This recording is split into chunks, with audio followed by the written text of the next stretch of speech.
Terima kasih Mbak Meli. Assalamualaikum warahmatullahi wabarakatuh.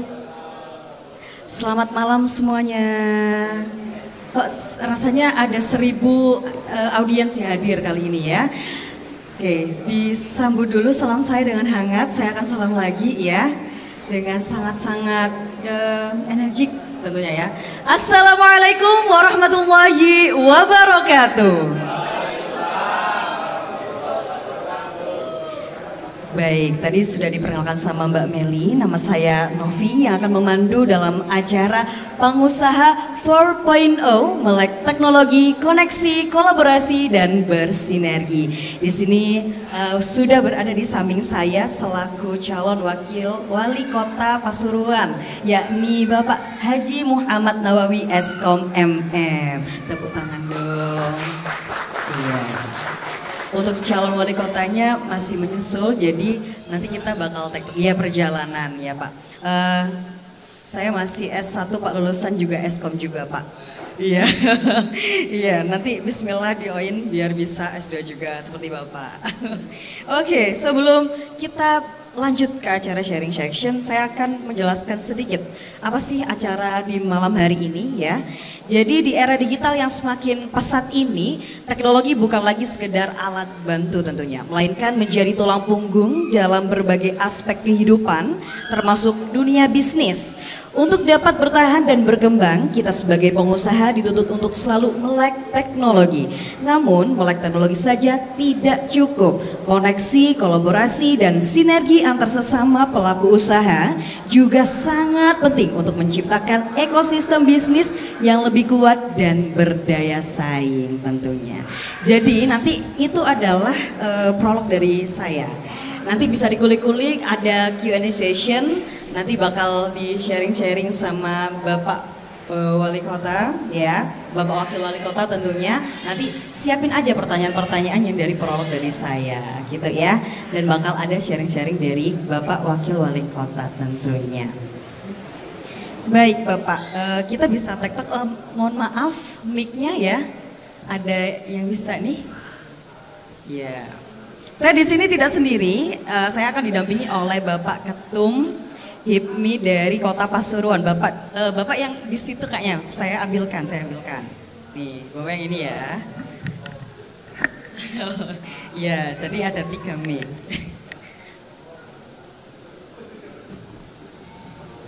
Oke, selamat malam Pak Sulis.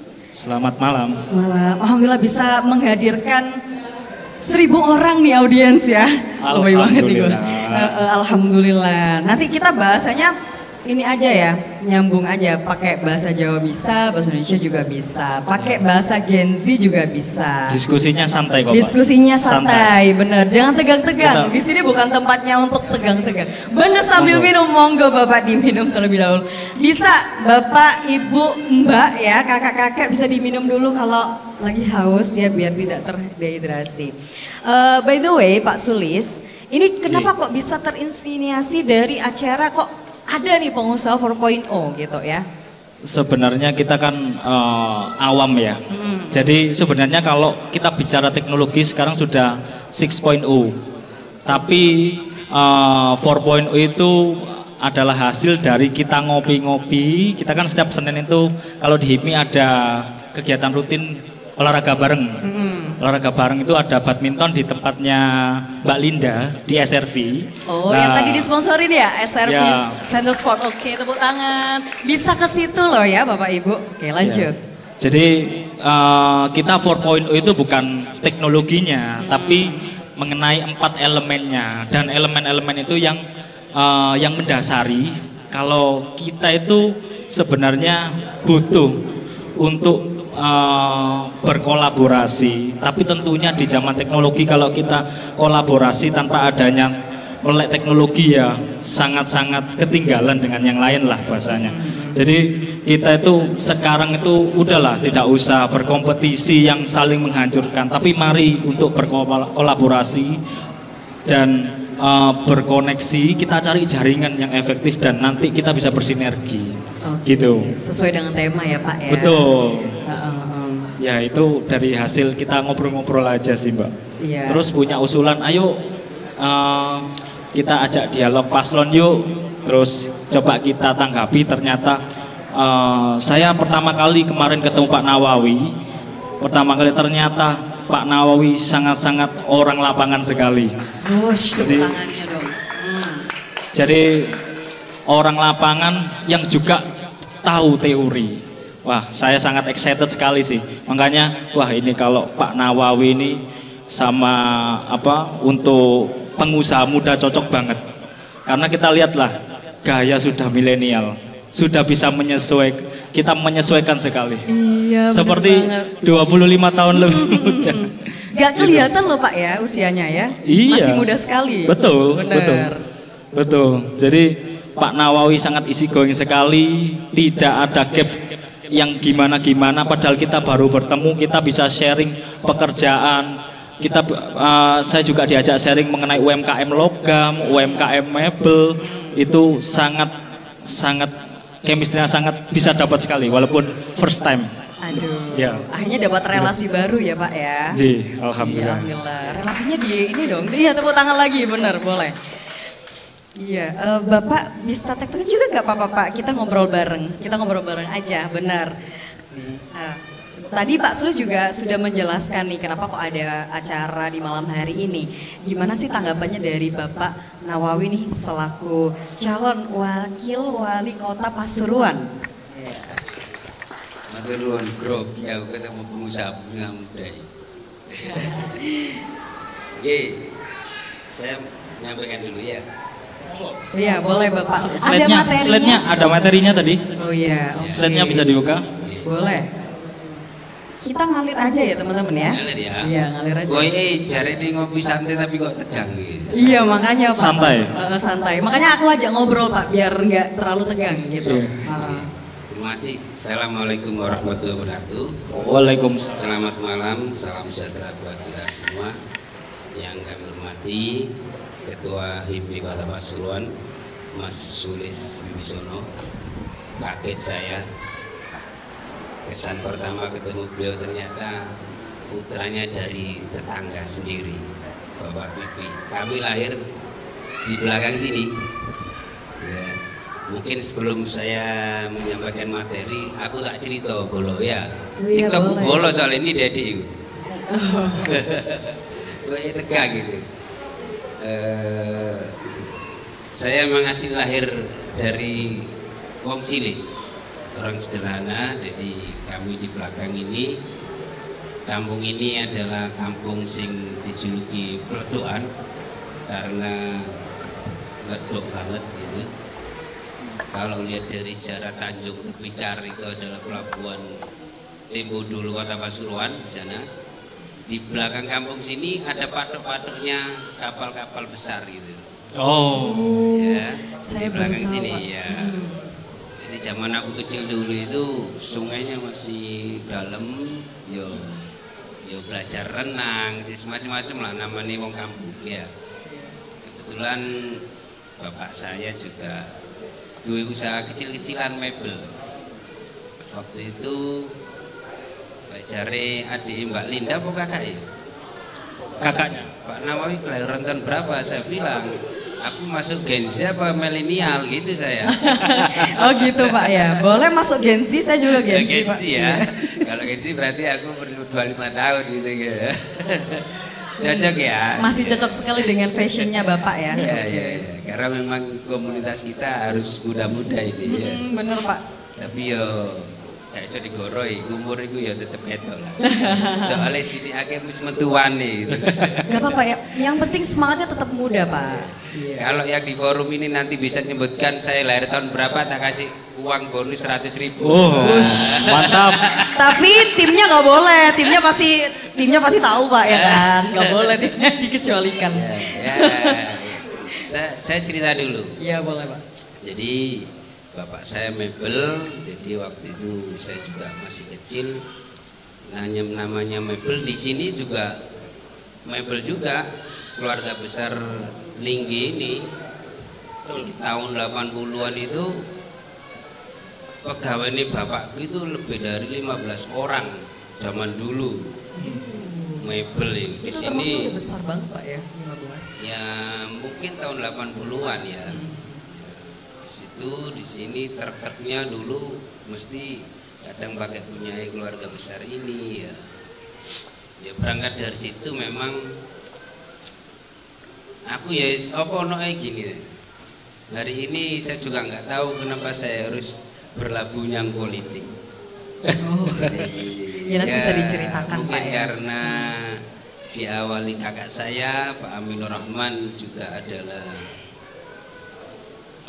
pengusaha saja nih, guru tapi juga dodolan beras sama pupuk waktu itu. Dia ya berangkat dari situ memang akhirnya jejak itu kami juga kok ngikuti gitu loh. Ternyata walaupun kami lahir dari keluarga yang sederhana, ketika kita juga belajar buah usaha kecil-kecilan, memang betapa dan betapa urusan bisnis. Orang melihat itu paling Rune Casing Pak Sulis itu sukses. Ya, boleh ya aplaus. Amin. Tepuk tangan. Kemarin saya coba tanya, beliau alumni Ciputra. Benar. Lek wis lahir teko kono wis pasti jadi pengusaha. Karena basicnya sudah ditempa dengan teori-teori bisnis. Lebih-lebih bicara e-commerce gitu. Kalau kami ini yo namanya lahir dari keluarga sederhana, yo sekolah yo gak pinter ya. Jujur aja gak pinter. Enggak boleh gitu Bapak. Tapi kami punya kiat bahwa kita ini harus serius dan punya komitmen yang tinggi. Masya Allah. Tepuk tangan lagi dong, tepuk tangan lagi. Lulusan universitas yang dhuwur-dhuwur. Aku kerja di pabrik ambil kuliah yang Yadika, jurusan komputer. Yo, tapi yo Mas yang ngono ini saya ingin nyalon wakil wali kota. Tepuk tangan lagi. Mantap. Terjunnya langsung ke politik Pak ya. Masya Allah, tabarakallah. Artinya bahwa seseorang itu harus lahir secara alami, penting tekun, komitmen dan kejujuran itu tidak bisa dibohongi. Kata kuncinya bisnis.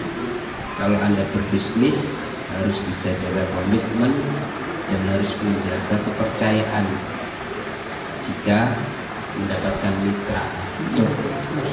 Sesuai dengan toko ekonomi analisa SWOT, mungkin semua pelaku usaha silakan dilihat, ada 5 hal itu aku gak hafal, tapi sinta hafal ancaman bisnis, difference, kita harus ada modal.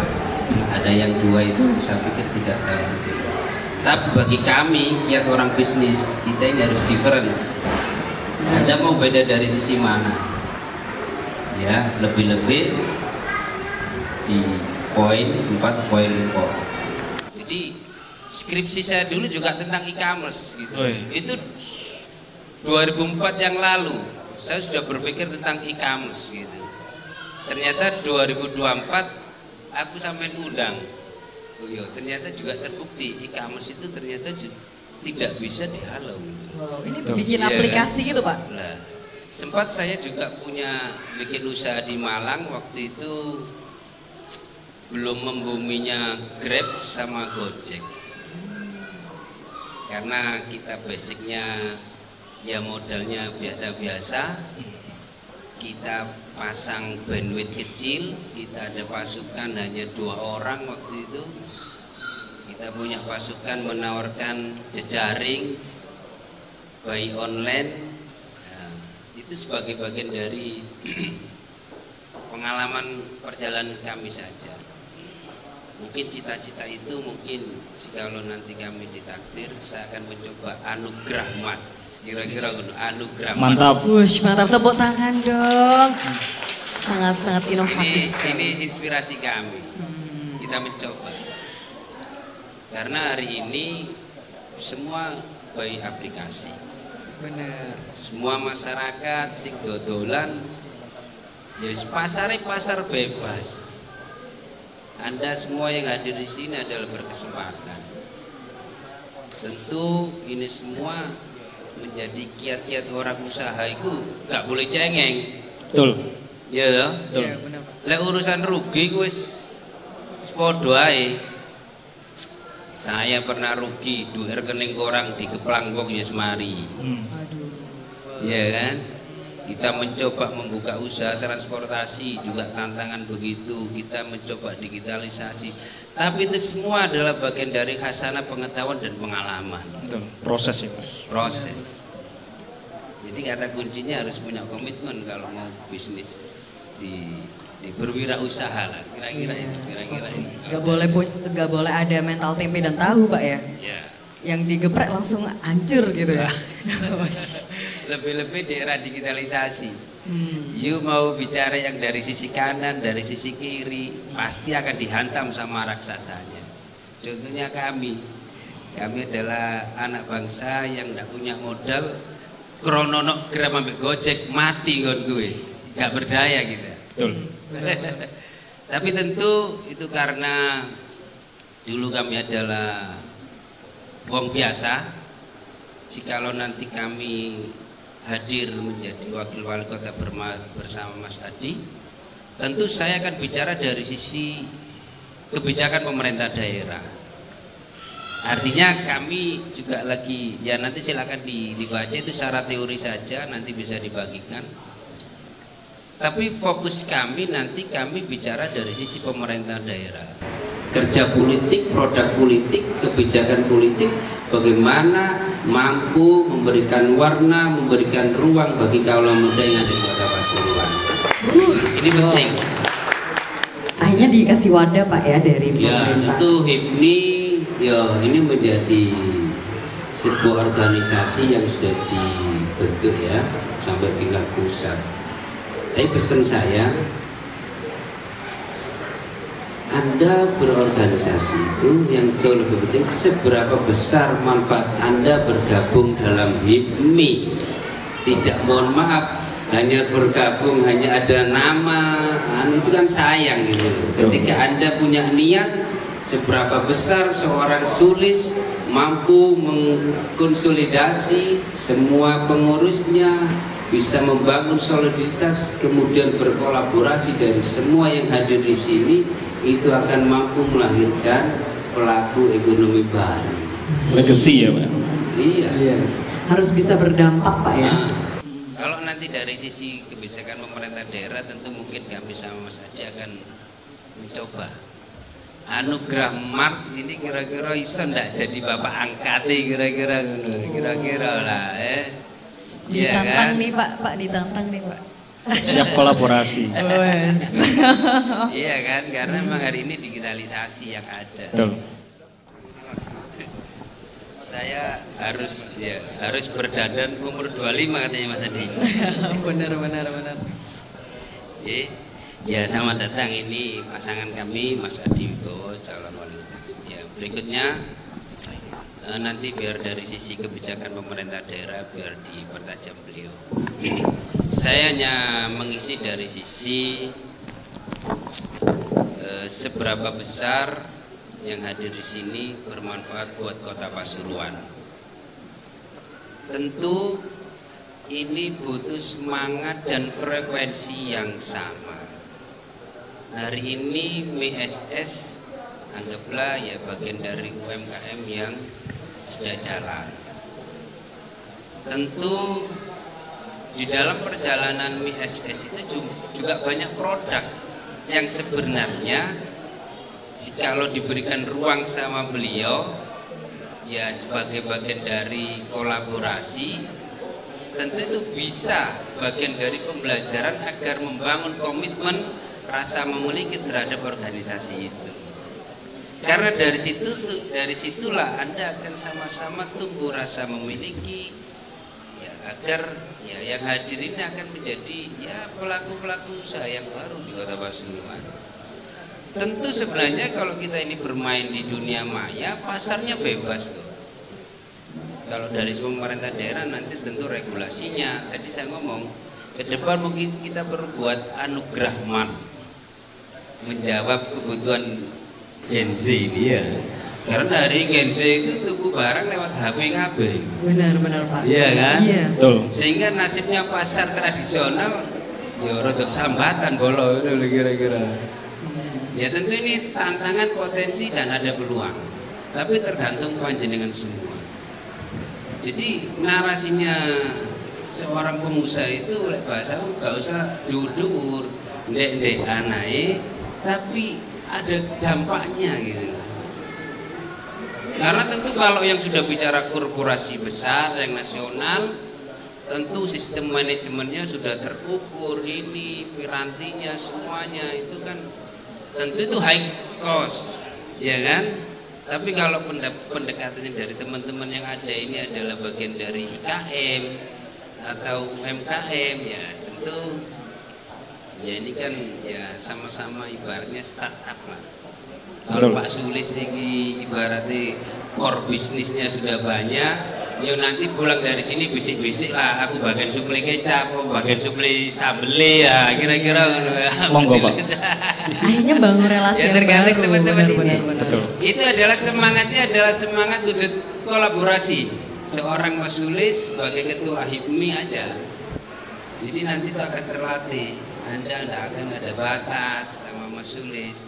Ya walaupun mungkin profitnya Rp1, Rp2, tapi berangkat dari situ Anda akan sering ngopi bersama. Saya yakin Anda pasti akan, belum lagi kita bicara diskusi bagaimana SDM unggulan itu. Bicara SDM itu tak kasih contoh aja, urusan Clio sama Aqua. Kalau di pasarnya tentu mungkin harganya lebih mahal Clio dibanding Aqua. Pertanyaan berikutnya bagi pelaku bisnis, sebenarnya apa itu yang memberikan variabel harga berbeda? SDM, nggak bisa dibohong SDM, ya kan? Brand, produknya biasa, bungkusnya bagus, ada sertifikat halal, ada ini kemasannya gini. Sing mungkin lek sing didodol iwak jome wakni regane jajan 2.000, lek sing dodol Mas Sulis iso 5.000 itu karena tidak dikendalikan sama pemerintah. Benar-benar. Iya kan? Betul. Tapi Mas Sulis berargumen, nggak bisa Pak Nawi. Kenapa saya harus jualan 5.000? Karena saya sudah pakai teknologi. Ada SDM kami yang kami training, saya kirim ke Jakarta. Sing bagian sosis ono dewi, sing bagian ini, artinya kualitas daripada produk itu sudah lebih dijamin. Tentu segmentasinya berbeda. Ya ini kan kamar-kamarnya tentu berbeda. Lah Anda yang hadir di sini, Anda mau ngisi dari sisi mananya gitu loh. Kan boleh, wong itu jualan itu harus different kok. Katanya toko ekonomi short itu harus. Kalau aku sih modal gak duwe kok. Orang sukses itu bukan persoalan modal. Kalau saya pernah ketemu sama orang Skotlandia, orang Inggris, orang Korea, modal bukan. Apa tuh Pak? Kepercayaan itu menurut mereka itu harus kamu jaga. Dan harus Anda difference. Itu loh, itu saya ngomong golan wong Inggris, Jerman. Terus di mana? Skotlandia. Ya aku ya yes, ngobrol-ngobrol ringan lah. Tapi itu bagian dari pengetahuan sing gak oleh di bangku kuliah lah kira-kira ngono. Ternyata iku lek dilakoni yo iso dadi leader. Trust. Ciputra mampu melahirkan IKM di Surabaya ya karena ditempa dengan seperti itu lek wong Pasuruan. Mbung itu ya apa wong Pasuruan iki apa dijak nglangi bareng yang kali Gebong. Pada mau enggak Pak warganya? Agar iya. Inilah sebagai rumah Anda untuk berkolaborasi, sharing-sharing agar nanti ya buatlah pilot project satu produk. Oh, ini bagian ini ya itu kan harus ada guidance-nya. Kata kunci nggak boleh saling membunuh loh ya. Berkolaborasi. Nah, namanya orang bisnis itu kan nggak boleh satu bisnis itu, harus lebih dari satu. Oh, yang produk sendiri harus dikontrol, harus diamankan. Lah sing gawe rame-rame supaya kanca-kanca iki iso nambahi ya kan ada itu banyak. Ya, saya pikir itu kalau dari saya kata kuncinya orang bisnis. Selamat malam Bapak. Mic-nya? Iya, biar didengar sama masyarakat. Selamat malam Mbak, mohon Iya. maaf terlambat. Iya, enggak apa-apa. Biasanya emang orang sibuk seperti itu Pak, ya kan? Pesawatnya delay Mbak. Oh, ini demi masyarakat Kota Pasuruan loh, tepuk tangan dong. Udah nyampe sini, menyempatkan hadiah. Baik, Bapak tadi, Bapak Wakil Wali Kota udah menyampaikan nih tentang gimana sih agar bisnisnya bisa ada dan berkembang, ada di trust, kepercayaan, dan berbeda. Dari pandangan Bapak sendiri, ada nggak pandangan lain gitu? Oke, terima kasih. Bismillahirrahmanirrahim. Assalamualaikum warahmatullahi wabarakatuh. Selamat malam, selamat datang untuk kita semua. Pertama, saya sampaikan selamat ulang tahun buat Ketua Umum HIPMI Kota Pasuruan. Terima kasih Pak. Ulang tahun yang ke-17 ya. 18 Pak. 18. Yang ke-29. Ya. Panjang umur. Terima kasih Pak. Ya, selalu saya pakai produk sepatunya UMKM Kota Pasuruan ini. Wah, Ternyata gak keren kalah sama sekali. sepatunya Sulis kan? Nah, Iya, Pak. Nama produknya apa Pak? Ini Bangilan nih. Bangilan nih. Harganya berapa kalau tahu? Berapa? Hah? Coba tebak, ada yang bisa Berapa nih? nebak harga? Ayo, coba Ini tebak, hit, coba hit, tebak. hit. 500.000. Hah? Salah semuanya. Berapa? Berapa? Ada yang bisa nebak? Berarti nggak? kemarin tidak ada yang datang ke mana? Tunjungan Plaza 3 Tunjungan Plaza. waktu UMKM Hmm. Mobilan. Oke. Ini 180.000. Sebagus ini Pak, Ini 180.000. produknya kita. Inilah tugas HIPMI nanti. Oke ya. Lanjut nanti acaranya ulang tahun nanti wis apa-apa, syukuran. Mungkin sedikit saya sampaikan beberapa hal yang tadi Mas Nawawi saya yakin banyak menyampaikan berbagai hal berkaitan dengan apa yang meski kalau kita bicara tentang pengusaha 4.0, melek teknologi, koneksi, kolaborasi dan sinergi. Ini penting sekali. Kalau kita pernah baca bukunya Renal Kasali tentang fenomena disruption, maka kita melihat bahwa hari ini kita dihadapkan pada sebuah perubahan-perubahan yang begitu cepat, yang tiba-tiba, yang memungkinkan tentu sebagai anak muda harus cepat beradaptasi, bertransformasi, bukan hanya persoalan fenomena sosial, tapi juga pada konteks fenomena ekonomi. Hari ini boleh dikatakan pasar memegang peranan yang sangat penting sekali. Orang sekarang kalau sudah bicara tentang pasar, mekanisme pasar, maka pasar yang akan menentukan apakah produk-produk kita itu benar-benar akan dicintai oleh masyarakat atau tidak. Dan kadang tidak hanya bicara tentang produk, tapi membangun persepsi. Maka kalau kita lihat tentang sesuatu hal yang namanya branding, maka kita lihat sepatu ini adalah sepatu UMKM Kota Pasuruan. Orang ketika masuk waktu pameran di Tunjungan Plaza dengan harga 180.000, langsung saya protes. Ini masuk mall, bukan di pasar. Orang masuk mall itu bukan hanya beli barang, tapi beli persepsi. Maka mestinya bukan justru dengan harga yang murah yang membuat orang masuk mall itu akan beli. Malah orang masuk mall itu sudah tidak ada persoalan dengan konteks harga, tapi justru yang dia ingin beli adalah saya beli di mall di Tunjungan Plaza, mau harga nggak peduli. Maka ketika harganya murah, malah justru konsumen akan ragu, jangan-jangan ini barang nggak layak, ini kok harganya murah sekali. Justru ketika masuk ke mall, meski harus ada survei dulu dengan pasar-pasar yang ada di mall. 180.000 ya malah orang ragu, oh, jangan-jangan ini barang murahan. Padahal tidak, barangnya murah tapi tidak murahan. Meskinya bisa mengikuti survei pasar yang ada di Tunjungan Plaza. Saya bilang jangan 180.000 dulu, 500 minimal kalau masuk mall itu, apalagi Tunjungan Plaza. 500 pun sebenarnya masuk murah di masuk mall itu. Jadi yang sekarang itu konsumen ini tidak hanya beli barang, tapi mereka adalah memberi persepsi. Maka ketika kita bicara tentang branding, sebenarnya yang ingin dibangun itu adalah persepsi publik.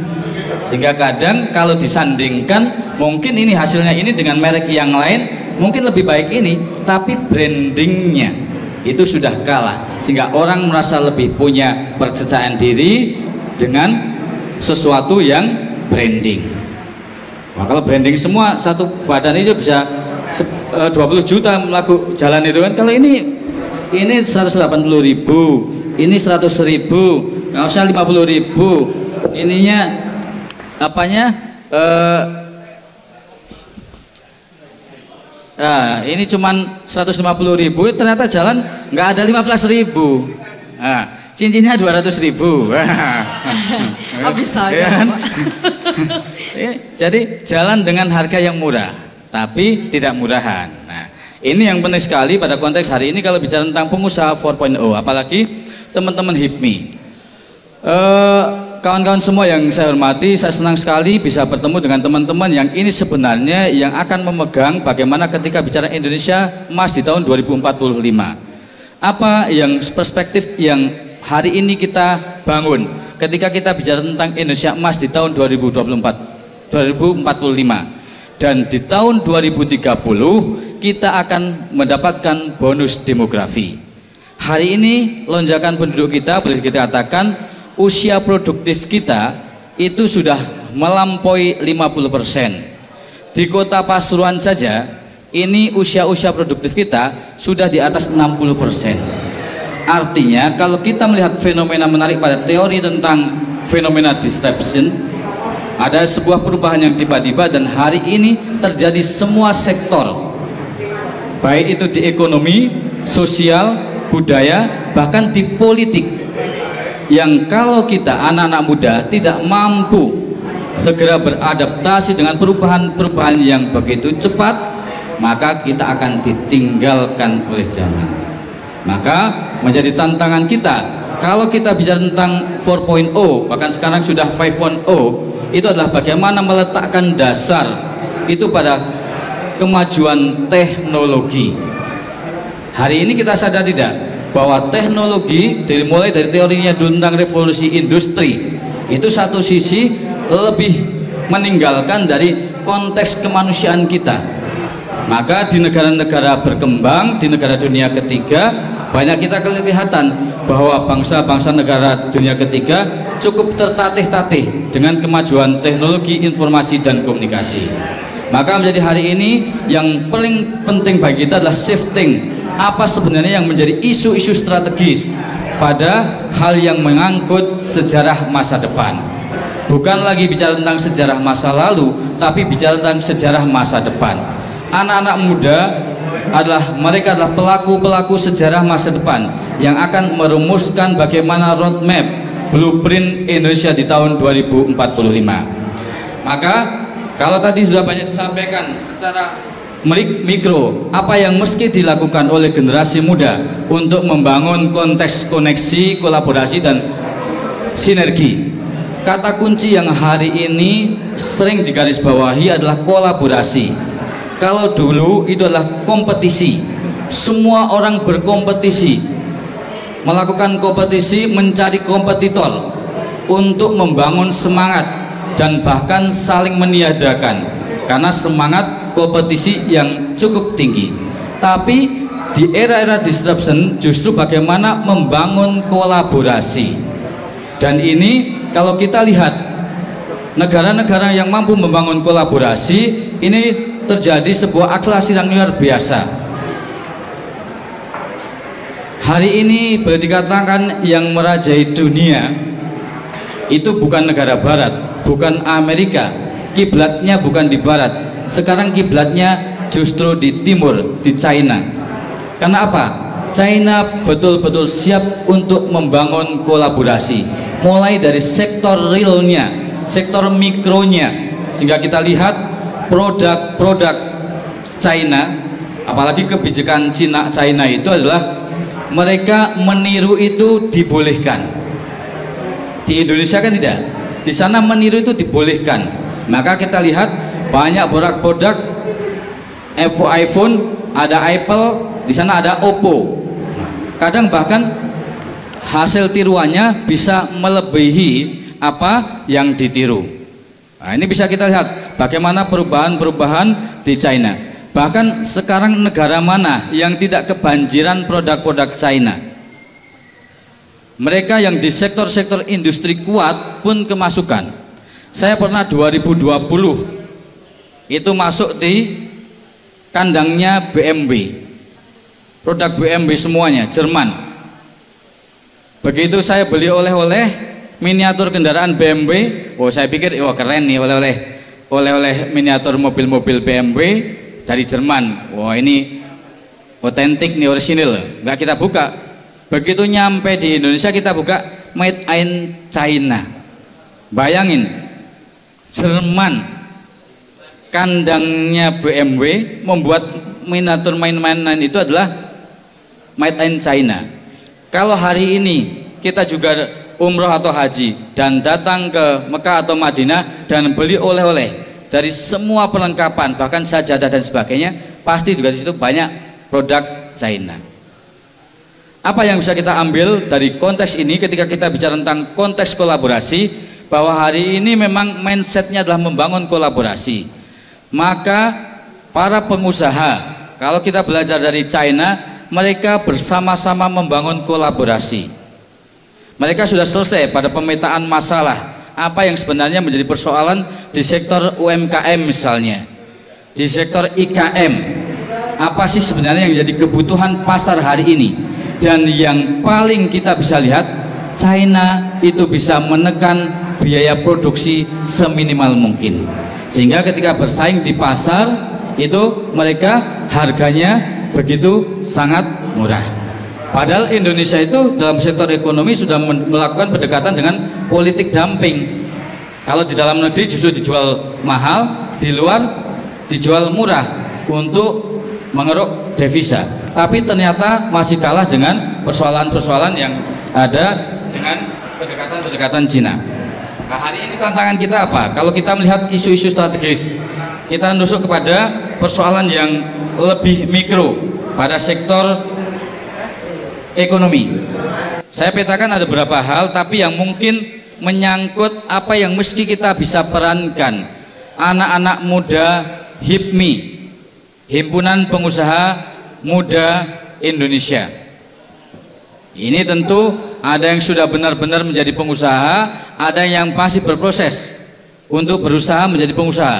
Tapi yang perlu disiapkan adalah bagaimana membangun ekosistem yang memungkinkan anak-anak muda yang punya jiwa entrepreneur tumbuh dan berkembang dengan baik, dengan infrastruktur sosialnya yang memungkinkan generasi-generasi muda adalah punya pendekatan berbasis entrepreneur.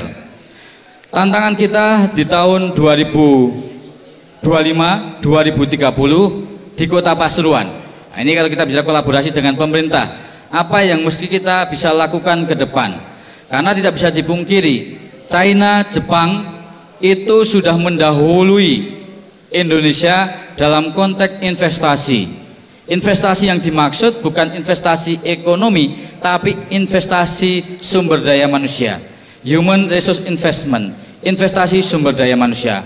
Maka hari ini yang mesti kita lakukan oleh generasi-generasi utamanya teman-teman HIPMI adalah menjadikan HIPMI ini sebagai ekosistem untuk investasi sumber daya manusia.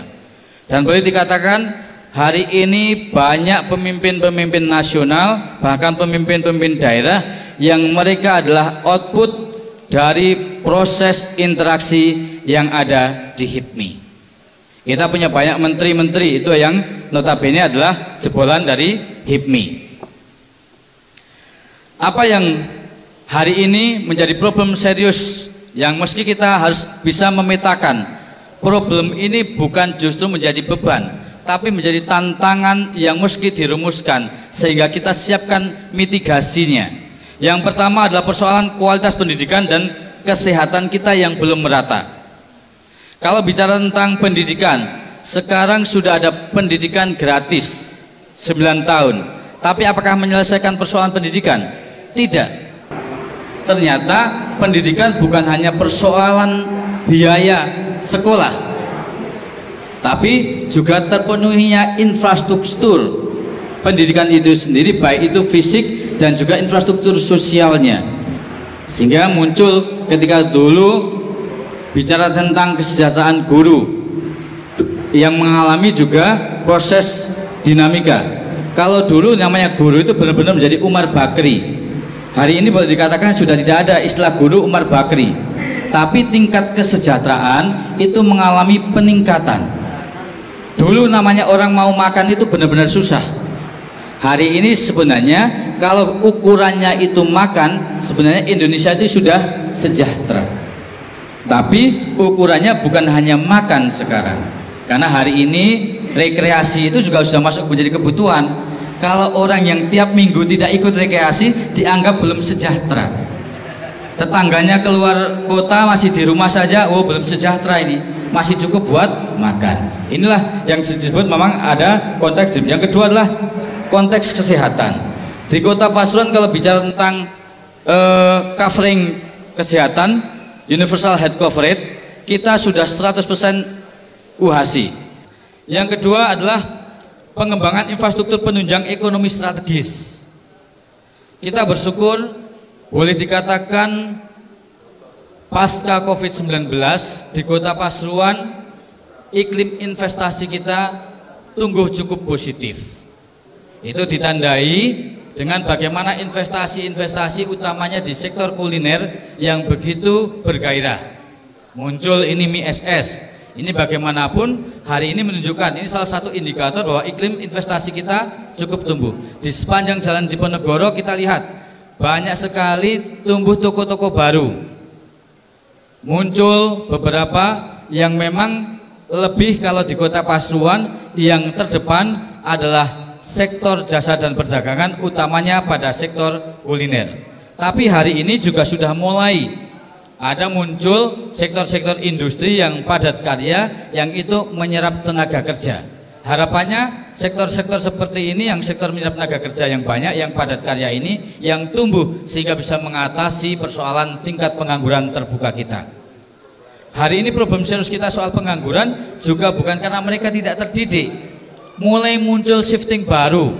Justru pengangguran ini bukan pengangguran yang tidak terdidik. Banyak sudah muncul sarjana-sarjana yang baru yang menjadi pengangguran. Sehingga ke depan kalau kita diskusi dengan teman-teman Kadin itu bagaimana lebih mendorong pendidikan itu pada sektor vokasi.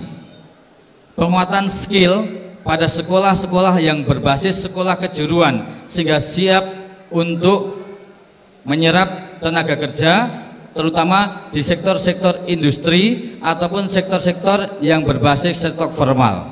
Karena selama ini kadang ada gap antara kebutuhan industri dan kesiapan sumber daya kita. Maka sempat diskusi dengan teman-teman Kadin, bahkan mengajak Kadin dari Jerman itu tentang bagaimana di negara-negara maju, bahkan kalau kita lihat Swiss itu termasuk negara yang hari ini boleh dikatakan tingkat penganggurannya paling rendah. Mungkin teman-teman yang sudah pernah ke Swiss, kalau kita melihat di YouTube saja kan, yang sudah ke Swiss itu bisa melihat bagaimana orang ingin bermimpi hidup di Swiss karena tingkat pengangguran yang cukup rendah sekali dan semua sektor-sektor publik, layanan publik semuanya free, gratis, ditanggung oleh negara. Nah ini yang mesti kita tengok adalah bagaimana pengembangan infrastruktur penunjang ekonomi. Maka kita ke depan di Kota Pasuruan juga kepingin mendorong bagaimana infrastruktur. Kalau kita bicara tentang Kota Pasuruan selama ini adalah sektor pendukung ekonomi kita adalah sektor UMKM. Tapi ini kadang masih menjadi komoditas. UMKM sejauh mana misalnya pemerintah betul-betul mendampingi termasuk stakeholder pemerintah untuk melakukan pendampingan terhadap sektor UMKM. Maka kita ke depan ingin mendorong sektor UMKM itu dilakukan desentralisasi, bukan di tingkat kota yang diukur, tapi bagaimana tingkat pemerintahan terendah yaitu kelurahan. Itu juga kantor-kantor kelurahan bukan hanya menjadi kantor administrasi untuk layanan masyarakat, tapi juga menjadi salah satu tempat untuk mendorong penguatan sektor UMKM sehingga kita kepingin desentralisasi sektor UMKM di tingkat kelurahan. Dan masing-masing kelurahan harus punya co-working space. Jadi kelurahan ini tidak hanya jam kerja itu kelihatan rame, habis itu ya sudah tutup seperti monumen. Nah, ini kita dorong sehingga desentralisasi ini memungkinkan kita lebih detail menangani persoalan sektor UMKM. Nah, di situ harapannya Kadin, HIPMI ini bisa masuk bersinergi di sektor real yang kita melakukan pendampingan di sektor yang itu menjadi potensi kita. UMKM kita banyak sekali walaupun didominasi oleh sektor kuliner. Ada craft, ada juga yang berbasis perikanan, pertanian dan sebagainya. Yang selanjutnya tentu adalah penataan kota sesuai peruntukan dan berkelanjutan. Hari ini sedang menjadi sebuah tren tentang green economy. Nah, ini juga harus menjadi tantangan bagaimana teman-teman HIPMI bicara tentang konsep green economy ini bukan hanya dalam tataran narasi besar atau wacana, tapi diturunkan dalam implementasi hal yang real menyangkut green economy. Hari ini kita bicara tentang ekonomi sirkular. Bagaimana hulu sampai hilir, atau konteks hari ini yang tren hilirisasi. Bukan hanya di sektor nikel seperti disertasinya mantan ketua umum HIPMI, kan gitu. Tapi hilirisasi ini di semua sektor, termasuk di dalamnya kalau kita punya namanya pelabuhan, yang hari ini pelabuhannya kalau dulu lebih banyak pada sektor tata niaga kayu, hari ini adalah nelayan ikan. Apakah hari ini nelayan kita atau buruh nelayan ini sudah mengalami peningkatan pada upaya-upaya untuk peningkatan sektor ekonomi dan juga diferensiasi produk sektor perikanan kita? Maka ke depan kita dorong ingin mendekatkan juga investasi di sektor produk-produk olahan perikanan kita. Sehingga kalau kita belajar dari Muncar misalnya, dulu Muncar itu nelayannya adalah menjual ikan, apa yang mereka tangkap itu yang dijual. Hari ini produk-produk perikanan mereka sudah langsung masuk ke sektor industri olahan sehingga menjadi produk, sehingga menjadi diferensiasi produk kita. Kita punya bandeng jelak dan sebagainya, tapi kalau hanya yang dijual itu adalah bandeng presto, tidak ada diferensiasi. Sementara yang kita baca, yang kita sasar adalah bukan hanya mereka adalah generasi-generasi tua yang terbiasa dengan bandeng-bandeng presto. Misalnya ada anak-anak kecil, bayi, produk kita tentu bisa dengan misalnya bakso bandeng presto, bakso ikan, bisa juga nugget ikan, sate ikan dan sebagainya. Diferensiasi produk ini penting, apalagi yang tentu lebih meningkatkan sisi value-nya, yaitu dengan pendekatan sektor pengolahan produk. Nah, ini ke depan kita juga ingin mendorong bagaimana tumbuh sektor-sektor usaha yang berbasis perikanan itu menjadi produk olahan, bukan hanya jadi sektor-sektor bahan mentah.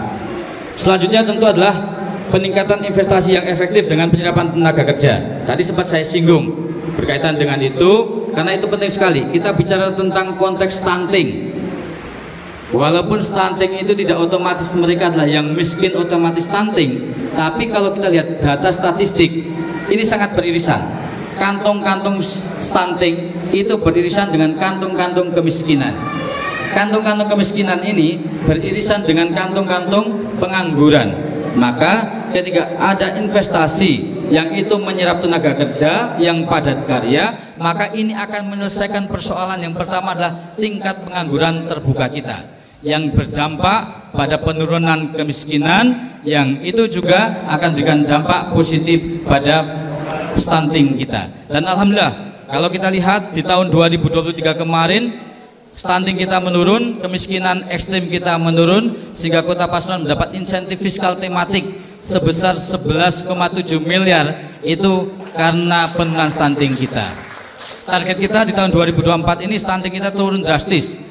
Target nasional kemarin 14%, tapi ternyata tidak tercapai, naik lagi menjadi 18%. Maka kita di tahun ini punya target untuk penurunan stunting di bawah 5%. Bagaimana kalau kita mau bicara generasi emas di tahun 2045, kalau anak-anak kita sekarang anak-anak stunting? Tidak mungkin, nonsens sekali. Maka hal-hal yang fundamental itu tentu sangat penting. Berikutnya adalah isu strategis berikutnya adalah peningkatan PAD. Tidak bisa dipungkiri hari ini PAD itu menjadi faktor yang cukup penting dalam bicara tentang kemandirian fiskal kita. rasio kemandirian fiskal kita masih cukup rendah karena masih 18%. Dengan PAD yang Kota Pasuruan masih di bawah 200 miliar. Dan kita masih mengandalkan PAD kita dari sektor pajak dan retribusi. Maka itu pun intensifikasinya masih rendah, ditandai dengan kita lihat bagaimana parkir kita itu masih banyak kebocoran. Maka tantangan kita ke depan yang di depan mata intensifikasi pada sektor pajak dan retribusi, yang tidak kalah penting adalah ekstensifikasi. 5 menit lagi ya, karena habis ini juga sama teman-teman logam. Berikutnya tentu layanan publik berbasis digital. Nah, ini nyambung. Hari ini kita bicara tentang teknologi, semuanya sudah berbasis digital. Digitalisasi ini tidak hanya bicara tentang perangkat fisik, tapi merubah mindset masyarakat bahwa hari ini semua layanan harus cepat, harus murah. Maka digitalisasi menjadi akselerator bagi bagaimana pemerintah juga harus memberikan pelayanan yang cepat, yang murah, yang memenuhi ekspektasi masyarakat. Maka pelayanan publik berbasis digital ini penting sekali, sehingga memungkinkan jika di situ adanya peluang-peluang adanya penyelewengan dalam layanan pemerintah itu bisa diantisipasi. Berikutnya tentu peningkatan kualitas lingkungan hidup dan ketahanan daerah. Ini juga nyambung kalau bicara tentang sektor ekonomi, bagaimana bicara tentang ekonomi sirkular dan green economy yang itu menjadi tren dunia ke depan. Bahwa kalau kita lihat misalnya produk-produk mebel kita ketika mau masuk pasar global itu sangat detail sekali. Mereka menandaskan bahwa apakah kayu ini juga ada sertifikat tidak illegal logging dan sebagainya. Karena negara-negara maju sekarang juga bicara tentang bukan hanya mengejar keuntungan, tapi apakah mampu untuk menjaga keberlangsungan kehidupan ekonomi ini secara jangka panjang. Bukan lagi eksploitasi dan eksplorasi, tapi bagaimana sustainability dalam konteks ekonomi ini berjalan dengan baik. Berikutnya tentu ini menjadi isu yang tidak pernah selesai. Hampir di negara-negara dimanapun, terutama negara dunia ketiga, ini adalah persoalan tentang penurunan kemiskinan perkotaan. Di kita, di Kota Pasuruan boleh dikatakan kalau secara kuantitatif ini angkanya mengalami penurunan, tapi masih kita rasakan masih banyak saudara-saudara kita yang hari ini terkendala pada sektor perumahan, mereka terkendala pada sektor pendidikan, yang notabene pendidikan kita tidak hanya sampai 9 tahun. Harapan kita nanti ke depan adalah ada prioritas. Kalau kemandirian fiskal kita semakin menguat, maka ada prioritas bagi mereka anak-anak keluarga miskin itu juga diberikan beasiswa untuk sekolah sampai tingkatan sarjana, ataupun mereka mendapat pelatihan-pelatihan vokasi sehingga memungkinkan mereka terserap ke pasar kerja, baik itu pasar kerja formal maupun informal, yang itu memungkinkan penurunan kemiskinan ke depan itu bisa diatasi dengan baik. Mungkin itu sedikit menjadi gambaran besar tentang isu-isu strategis ke depan, sehingga apa yang bisa disinergikan oleh anak-anak muda, generasi milenial, apalagi generasi Gen Z, yang tantangannya kita, kalau zaman kita ini generasi bola bekel, semakin ditekan bukan semakin resep, semakin melambung. Hari ini generasi milenial atau generasi Gen Z dikenal dengan generasi stroberi.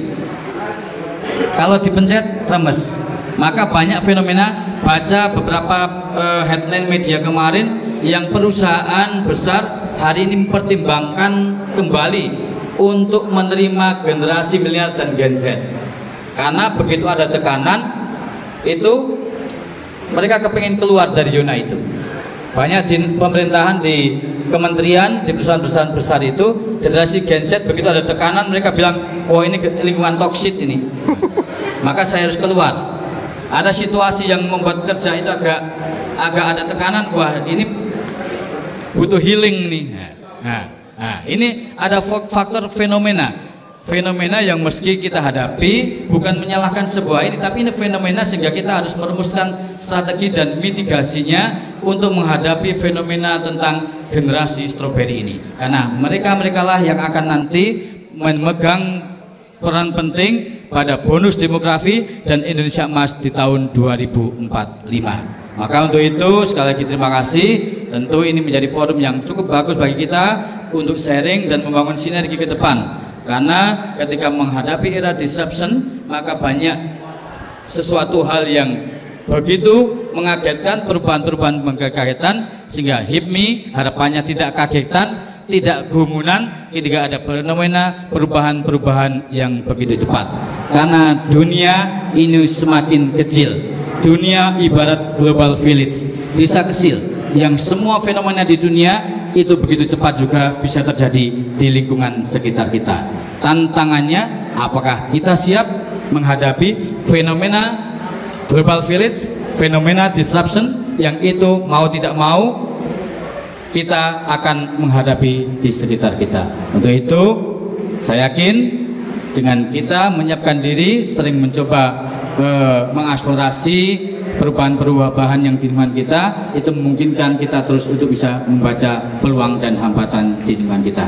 Mungkin itu, mohon maaf. Wassalamualaikum warahmatullahi wabarakatuh. Waalaikumsalam warahmatullahi wabarakatuh. Sangat-sangat daging semua yang dibicarakan. Ini PR HIPMI Pak Ketum Kota Pasuruan ya, untuk membangun ekosistem SDM Kota Pasuruan agar bisa menjadi pengusaha anak-anaknya. Siap. Oke, karena waktunya sudah mepet sekali, karena kedua narasumber yang sangat-sangat kece ini harus geser ya. Jadi kita sharing-sharing Q&A sessionnya hanya satu aja yang menanya ya. Oke, silakan Gus Didit. Baik, ada satu bagian A, satu bagian B, dan satu bagian C. Tidak 1, 2, 3 karena saya suka angka 1 akhir-akhir ini. Ya, biar Bismillahirrahmanirrahim. Assalamualaikum warahmatullahi wabarakatuh. Terima kasih atas waktunya, luar biasa sekali. Mas Adi dan Mas Nawawi, saya panggil Mas saja karena biar lebih akrab dengan kita semua. Umur 25, saya umur 18, sama kayak Kunsul. Keduanya ini saya rasa akademisi, magister semua, dan juga politisi. Ini luar biasa sekali. Tepuk tangan dulu untuk dua paslon ini. S2 saya juga ada 2, Pak. Alhamdulillah dua-duanya nggak lulus. Mohon izin, saya ingin bertanya, bukan bertanya sih sebenarnya, sambat Pak mungkin. Kami pelaku UMKM daerah, bukan UMKM secara nasional, bukan UMKM yang besar-besar seperti UMKM yang lain. Kebetulan di sini ada adik saya yang biasanya membantu manajemen kami di toko depan kantor pos, toko Melati, toko Legend Pak. Monggo mampir nanti. Toko itu sudah ada sebelum Indonesia merdeka. Yeah. Kasus hari ini, produk itu masuk ke dalam negeri ini ngawur saya rasa. Semuanya langsung dijual dari luar negeri masuk ke Indonesia. Sepeda listrik langsung dijual di TikTok Shop, di Tokopedia, di Shopee dan lain-lain sebagainya itu. Nah ini sungguh miris bagi kami pelaku UMKM kecil yang hanya mengandalkan konsumen-konsumen dari daerah, pembeli-pembeli daerah. Gus Ipul, wali kota yang kemarin, sangat membantu kami dengan mendirikannya atau membangun ikon yang menjadi ikon satu-satunya di seluruh Indonesia ini, yaitu ikon Payung Madinah Van Java. Cuma perkaranya, toko saya itu ada di samping kirinya. Orang datang ke sana harapannya bisa meramaikan membeli produk UMKM yang ada di sana. Orang datang dari luar kota, foto-foto puter balik Pak, nggak tuku gitu loh. Nah mungkin ini tinggal digesek, diberi polesan sedikit gitu aja untuk untuk pelaku UMKM yang ada di daerah seperti kami ini, yang hanya mengandalkan pembeli konsumen dari orang-orang daerah. Itu yang satu bagian A. Yang selanjutnya satu bagian B, tetap di angka 1 Pak. nggak ada dua, satu, tetap satu bagian B. Terkait kolaborasi dan bersinergi dengan HIPMI, kami ada yang namanya HIPMI Perguruan Tinggi atau HIPMI PT. Nah, ini dari tahun-tahun yang lalu dan tahun-tahun ini yang akan kami gencarkan pada semua para mahasiswa-mahasiswa yang ingin menjadi pengusaha atau mahasiswa yang sudah bergerak di bidang usaha. Jadi kami mohon kolaborasinya dan sinerginya pada Bapak Kedua Paslon yang ada di depan saya ini agar membantu kami agar HIPMI PT, HIPMI Perguruan Tinggi ini bukan menjadi angan-angan tapi bisa menjadi himpunan mahasiswa jurusan-jurusan di kampus yang ada di Kota Pasuruan ini untuk meningkatkan pengusaha-pengusaha baru, pengusaha-pengusaha muda. Karena banyak yang post-post syndrome yang HIPMI ini, Pak. HIPMI ini kelihatannya kumpulannya anak kaya-kaya, padahal nggak ada duitnya, sama gitu. Sama aja, kita mah gayanya aja, Pak. Yang penting kan gaya dulu kita ini. Gayanya aja yang kayak the real entrepreneur, padahal kita juga want to planner. Gimana caranya? Bukan the real entrepreneur. Kalau Mas Nawawi kami tahu sendiri ya, sektor usaha beliau ini bagaimana. Dan yang paling akhir, Pak, tetap di satu bagian C sekarang, satu, Pak, tetap satu. Terkait kesehatan yang ada di Kota Pasuruan ini tadi jenengan singgung. Rumah sakit kita ini rumah sakit pemerintahan, rumah sakit negeri ya bahasanya. Itu ada dua rujukannya. Yang pertama rujukannya di Kota Malang, yang kedua rujukannya di kuburan. Biasanya seperti itu. Jadi kalau nggak dibawa ke Malang ya berarti wes bablas kan. Ya alhamdulillah seperti itulah. Nah ini gimana caranya panjenengan berdua, saya yakin ya, karena beliau berdua ini bukan 1-2 hari memimpin Kota Pasuruan, adalah cara-caranya, karena keinginan kami rumah sakit Kota Pasuruan ini menjadi rumah sakit nomor 1 biar tidak kalah dengan rumah sakit swasta. Karena kalau rumah sakit Kota Pasuruan ini jadi nomor 1, otomatis pendapatan daerahnya itu nambah. Nah, harapan kami seperti itu. Dan yang terakhir, udah tidak ada ya, udah 3 itu aja cukup kayaknya, karena udah waktunya mau geser ini beliau-beliaunya ini. Nanti kita diskusi ulang lah sama beliaunya. Ya, itu saja Pak. Ada 1 bagian A, 1 bagian B, dan 1 bagian C. Semuanya 1. Kurang lebihnya saya mohon maaf. Wassalamualaikum warahmatullahi wabarakatuh. Wow, 1 ya, tapi ada 3 poin. Yang 1 bagian A, 1 bagian B, 1 bagian C. Ini langsung dijawab oleh Bapak. Oke, yang pertama tadi ada pelaku UMKM daerah, gimana caranya bisa bersaing gitu. Jadi yang pertama berkaitan dengan branding. Kota Pasuruan hari ini secara makro sudah dapat, clue-nya udah dapat, brandingnya udah dapat. Sama seperti dulu kalau bicara tentang Banyuwangi era di bawah tahun 2010 itu dikenal sebagai Kabupaten Santet. Orang takut ketika kenal orang Banyuwangi, waduh hati-hati nih. Kalau sama laki-laki disantet, kalau sama cewek dipelet kan gitu. Tapi hari ini berubah. Begitu pentingnya branding. Sekarang kalau mengenal Banyuwangi adalah kabupaten wisata. Bahkan orang kalau mau ke Bali itu merasa rugi kalau tidak dulu dari Jakarta itu landing dulu di Banyuwangi baru jalan ke Bali. Begitu pentingnya branding. Sehingga hari ini boleh katakan Kota Pasuruan pendulumnya untuk pendulum branding ini sudah kita dapatkan. Madinah Van Java. Kalau ada Paris Van Java, sekarang Madinah Van Java. Tentu ini menguatkan identitas Kota Pasuruan sebagai kota santri dengan dukungan infrastruktur berupa payung Madinah, dan hari ini juga sedang dibangun untuk miniatur Mekah di Taman Kerampiangan. Hari ini sektor yang mikro sudah dapat. Harapannya memang ini sisi yang mikronya masuk. Pendulum berikutnya adalah pendulum yang mikro. Kalau bisa dikatakan kawasan alun-alun itu brandingnya sudah dapat, pendatangnya sudah cukup banyak, tidak pernah sepi.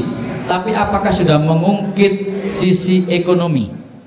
Nah ini kan pertanyaan orang, ada yang bilang ya sudah, sebagian ada yang bilang secara umum belum dibuktikan. Untuk konteks kontribusi PAD itu justru bukan mengalami peningkatan tapi penurunan.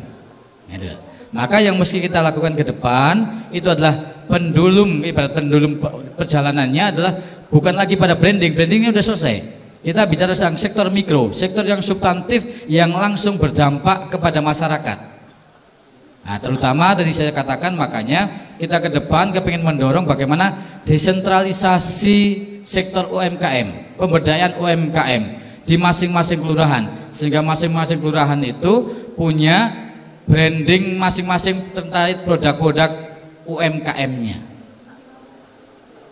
Jadi bisa beda-beda, bisa sama, kalau bisa sama sebab beda. Kalau yang beririsan misalnya antara Panggung-Rejo dengan Mandaran karena kawasan pesisir, produknya mungkin hampir sama, ngemplak dan sebagainya. Sektor perikanan.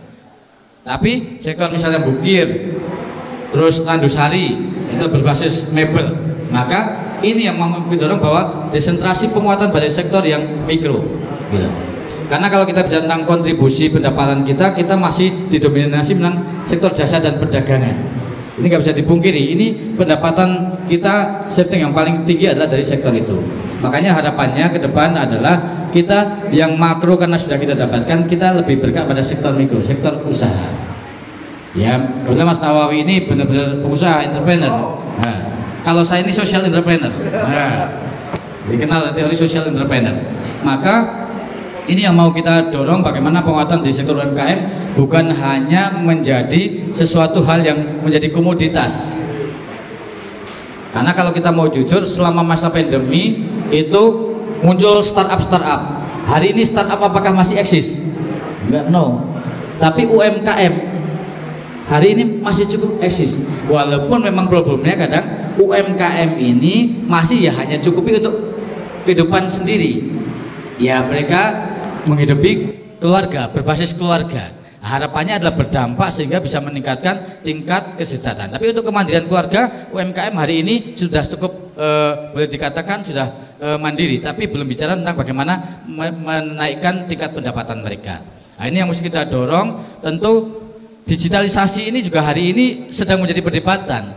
Apakah digitalisasi ini juga benar-benar bisa menguatkan sektor UMKM? Karena UMKM kita ini juga semuanya belum ready dengan konteks produk dan SDM-nya untuk melakukan digitalisasi. Tapi ini fenomena yang mesti kita ikuti. Kalau tidak ikuti ya kita ketinggal. Tapi tinggal bagaimana penguatannya di sektor itu. Yang berikutnya berkaitan dengan apa tadi? HIPMI University. HIPMI PT. Yes. Nah, ini Ketua HIPMI beberapa kali ketemu menyampaikan untuk penguatan membuat HIPMI perguruan tinggi, dan sudah ada belum? Sudah terbentuk belum? Nah, ini yang sering saya sampaikan. Ini harus linear, seiring. Jangan dibentuk secara struktural tapi ekosistemnya belum terbangun. Maka yang terpenting itu adalah dibangun dulu ekosistemnya. Ada misalnya pelatihan dulu, ada dibangun ekosistem yang memungkinkan mereka pelan-pelan dunia usaha, didekatkan dengan dunia usaha, apalagi dengan kampus merdeka. Sebenarnya konsep kampus merdeka itu dengan 70% kan banyak di lapangan, bukan menjadi menara gading gitu loh. Kelihatan ini di kampus tapi begitu turun ke masyarakat nggak tahu apa-apa kan gitu. Makanya dengan konsep kampus merdeka ini harapannya justru mereka lebih didekatkan pada hal-hal yang realistis yang menjadi fenomena di lingkungannya. Maka tantangan kita HIPMI perguruan tinggi bukan hanya struktural nanti terbentuk, tapi apakah ekosistemnya sudah benar-benar ada, sehingga tidak lagi model top down tapi bottom up. Memang muncul ekosistem dengan pendekatan-pendekatan yang ada. Makanya teman-teman harus memetakan dulu toolsnya di tingkatan perguruan tinggi kita, misalnya di Uniwara, di Unmer. Ini kan beda-beda. Kalau Uniwara banyak mereka fresh graduate, lulusan SMA langsung kuliah. Unmer ternyata banyak mereka adalah karyawan. Nah, kan gitu. Nah, ini kan beda konteks kampusnya. STIS juga beda, STISNU dan sebagainya. Ini perlu pemetaan untuk ini. Jadi bukan lagi pada konteks strukturalnya, tapi secara substantif ekosistemnya sudah terbentuk atau belum. Menurut saya itu yang penting, dan itu harus menjadi pilot project HIPMI. HIPMI kalau kita dulu kumpul sama, kalau di pusat itu kalau kumpul sama anak HIPMI itu minder kita. Karena memang tongkrongannya luar biasa kan gitu. Tongkrongannya kalau kita PKL, mereka bukan di PKL, di yang bintang-bintang kan gitu. Tapi tentu kalau bicara di tingkat Kota Pasuruan, yang real bisa dilakukan untuk HIPMI itu bisa berdampak adalah apa yang menjadi sektor real di Kota Pasuruan, dan itu bisa dirasakan oleh masyarakat Kota Pasuruan tentang keberadaan HIPMI. Buat pilot project saja, apakah di sektor misalnya mendampingi untuk santri planner, karena Kota Pasuruan ini juga adalah kota santri, maka kita bicara tentang kota santri, ya santri planner ini harus didorong. Yang selanjutnya berkaitan dengan kesehatan. Saya beberapa hari yang lalu, beberapa minggu yang lalu di WA oleh direktur rumah sakit. Alhamdulillah rumah sakit Sudarsono mendapat penghargaan nomor 2 nasional. Saya alhamdulillah karena dapat penghargaan kan tuh. Masa terus kita bilang masya Allah, alhamdulillah. Saya bilang alhamdulillah. Tapi ini dia dapat namanya si bijak award 2024. Harapannya adalah bukan persoalan secara administratif dapat penghargaan. Tanya kepada masyarakat. Maka mestinya secara teknokratis mereka para pasien itu setelah mereka itu keluar dari rumah sakit dibuat semacam kuesioner tingkat kepuasan dan layanan. Nah, gitu. Dan itu kalau kita di manajemen yang terbuka mesti kita lakukan itu, karena kita justru akan lebih tahu apa persoalannya, analisa SWOT-nya jalan. Nah, ini kan enggak. Wah, ya dapat penghargaan dari sana, persoalan masyarakat itu merasakan manfaatnya enggak peduli. Padahal rumah sakit, apalagi rumah sakit pemerintah itu selain walaupun sekarang sudah BLUD, ada sektor bisnis yang harus juga tetap sebagai bagian perjalanan, tapi layan kepada masyarakat. Maka mestinya semua pasien yang masuk ke rumah sakit itu dikasih kuesioner tingkat kepuasan termasuk masukannya. Masih sekarang infrastrukturnya kalau kita mau jujur sudah tongkrongannya sudah bagus. Kita lewat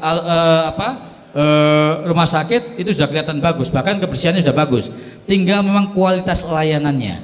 Karena rumah sakit itu juga layanan jasa. Dokternya kurang senyum aja sama yang senyum sudah beda. Nah, gitu. Pelayanannya senyum sama tidak sudah berbeda. Apalagi tidak dipungkiri tentu aspek kualitas kemampuan medis. Ini yang penting. Jadi soal branding ini juga harus berkelindahan dengan realitas yang dihadapi. Kita coba branding luar biasa, tapi setiap orang yang pulang dari rumah sakit ketika tanya sudah puas belum? Belum, masih ini masih itu. Nah, mestinya itu sebagai konteks manajemen terbuka, open management justru menjadi masukan yang baik.